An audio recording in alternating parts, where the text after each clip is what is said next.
Well, I'm going to shoot a video, but it's not of the RV this time. This is more of what I do for work. I just had a customer bring me in a pull and riding mower. Little 15 horse, 42 inch, nothing fancy. But this is something I can't figure out, how people buy equipment and pay $500 to $1,000 or plus for homeowner equipment. And as you can see, they replaced the tires on it.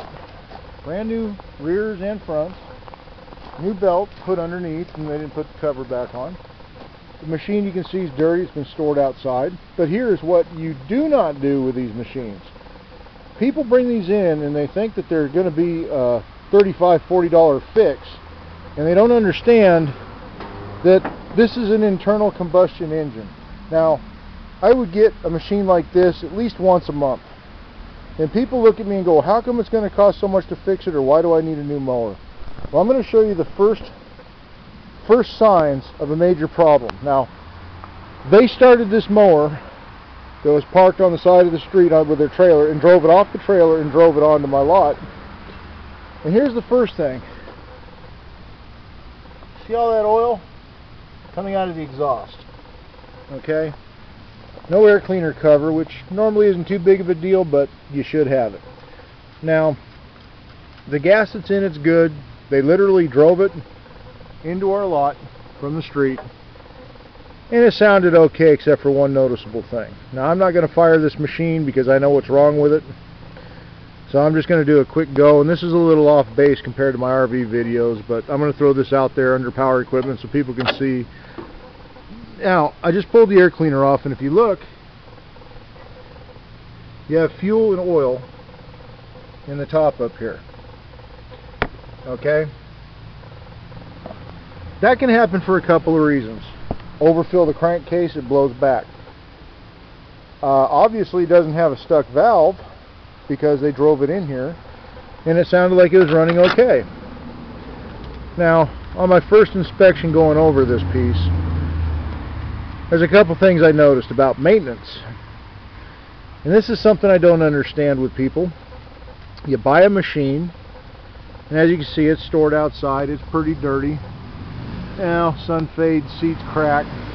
But they spent, you know, a little over 120 bucks on tires for this machine. They got brand new blades under the deck. Belts are good. But here's something I can't figure out. They come in, and the machine has little to no oil registering on the dipstick, and you can see discoloration on the dipstick where they have been running this thing extremely hot, and you can see where the oil has actually carboned the end of the dipstick and discolored it. That does not wipe off.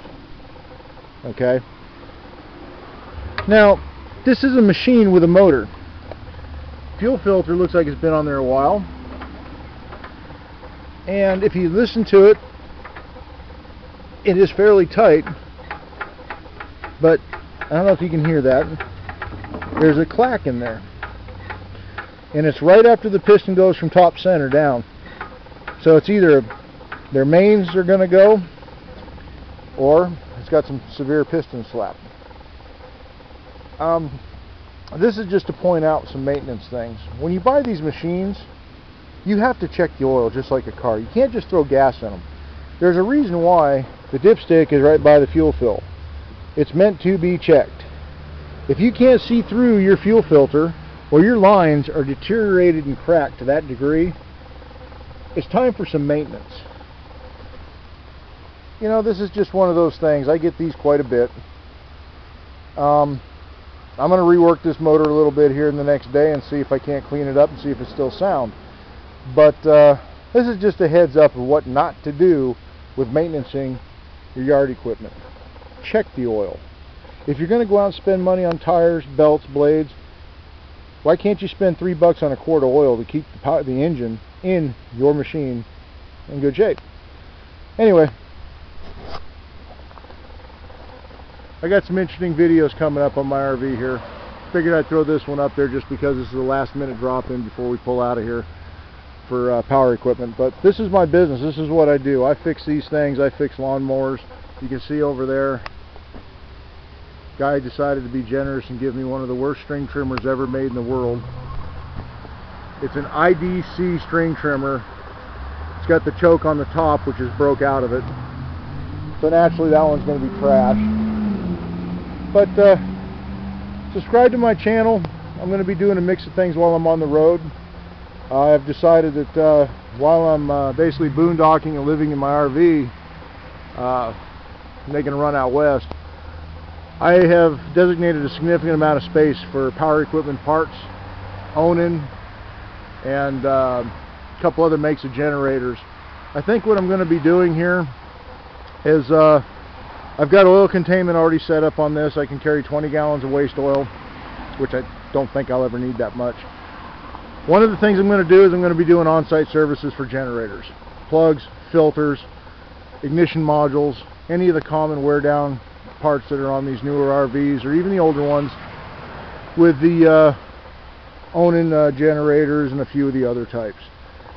So that's just one of the things for heads up for making money on the road. It's a hell of a lot easier to have somebody service your generator sitting on the side in your lot, if the campground allows it, than it would be to hook your rig up, disconnect, go all the way to a service bay and spend $100 on a preventive maintenance service or a PM on your generator.